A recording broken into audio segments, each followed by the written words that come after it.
Bismillahirrahmanirrahim. Assalamualaikum warahmatullahi wabarakatuh. Para pemirsa Pro Rijali, program reportase pejalan kaki, dan juga para pemirsa Blakutak, Belantika Kupasan seputar kita. Pemirsa, semoga pemirsa dalam keadaan sehat walafiat, dan mereka yang sedang sakit insya Allah diberikan kesembuhan oleh Allah Subhanahu wa Ta'ala. Amin, amin ya rabbal alamin.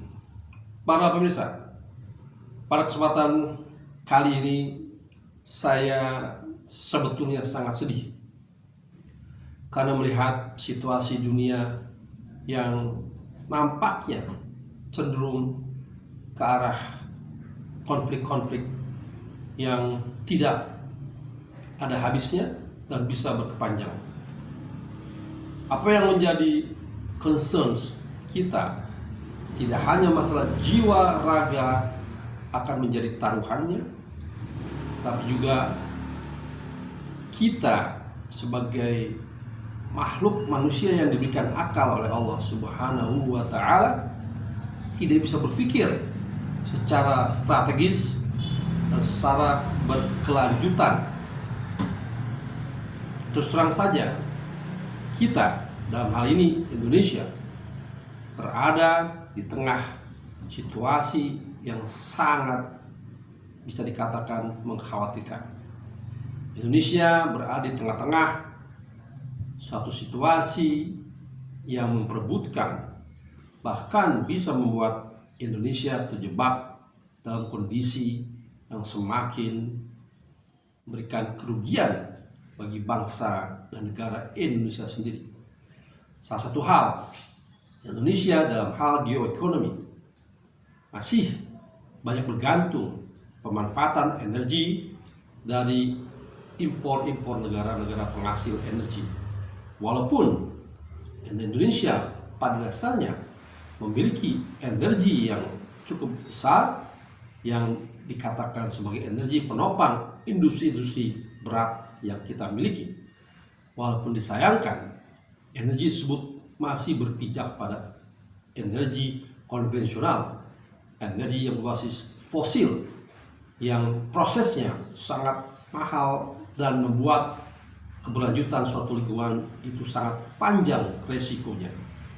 Oleh karena itu, pada kesempatan ini, terus terang saja, sebagai seorang warga sipil yang pernah terlibat dan sampai saat ini masih merasa perhatian terhadap pengembangan energi terbarukan yang berasal dari nabati.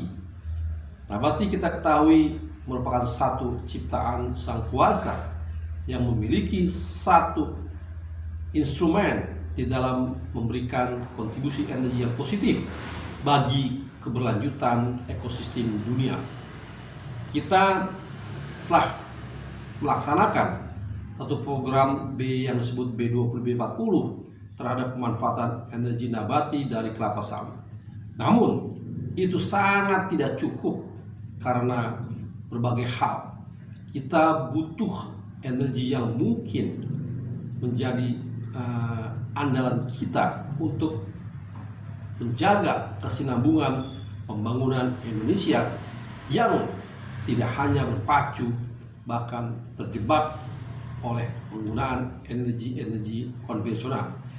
Kita memiliki berbagai energi nabati yang sangat luas, sangat banyak.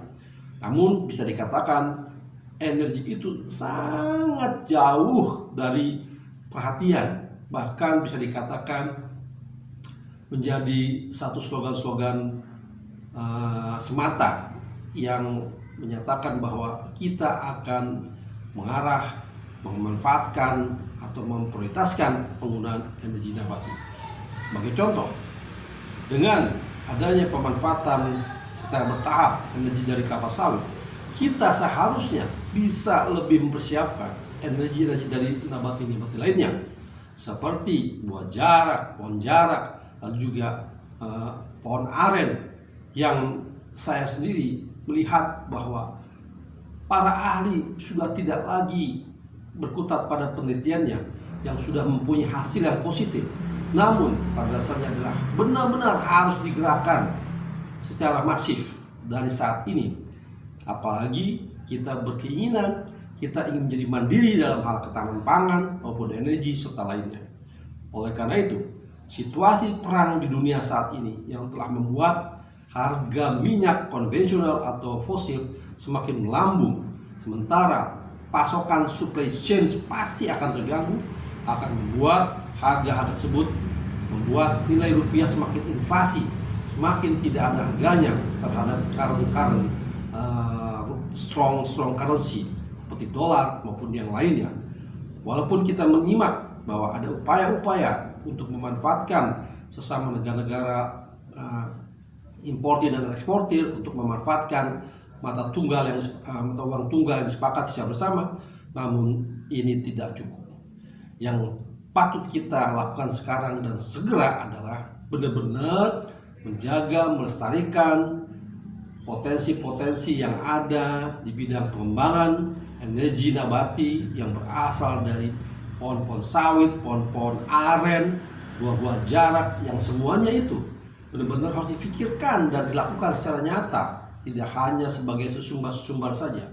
Oleh karena itu, mari kita semua, para pimpinan daerah maupun warga daerah yang mempunyai potensi pemanfaatan energi tersebut, janganlah melalaikan satu fasilitas, satu kelebihan, satu sumber daya alam yang diberikan oleh Sang Pencipta kepada kita untuk dimanfaatkan.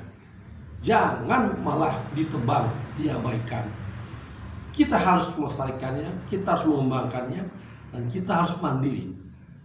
Marilah pendekatan kita adalah sebagai pendekatan untuk kesejahteraan para keluarga kita yang sebagian masih sangat prasejahtera. Oleh karena itu, kami sangat menghimbau berbagai lembaga, baik pemerintah maupun pemerintah, lembaga tinggi, kampus, universitas maupun para profesional lainnya, agar benar-benar berpikir bahwa kita butuh energi yang berkesinambungan, butuh energi hijau yang memang basisnya, asetnya itu ada di daerah yang sangat potensi di Indonesia ini. Mari bangsaku, sadarlah bahwa kita perlu energi yang berkesinambungan dan potensi kita itu ada. Perhatikanlah hasil daripada peneliti-peneliti Indonesia, janganlah diabaikan. Oleh karena itu, mudah-mudahan kejadian-kejadian ini menjadi pelajaran buat kita semua agar kita melestarikan lingkungan kita, jangan merusak lingkungan yang sebetulnya sangat memberikan kita sumbangsi positif bagi keberlangsungan hidup manusia dan lingkungan. Demikian mungkin sharing saya sebagai seorang sipil, ingin melihat bahwa negeri ini, bangsa ini maju dan berpikiran benar-benar untuk kesejahteraan keluarga, masyarakat banyak yang masih dalam hidup prasejahtera. Demikian, wassalamualaikum warahmatullahi wabarakatuh.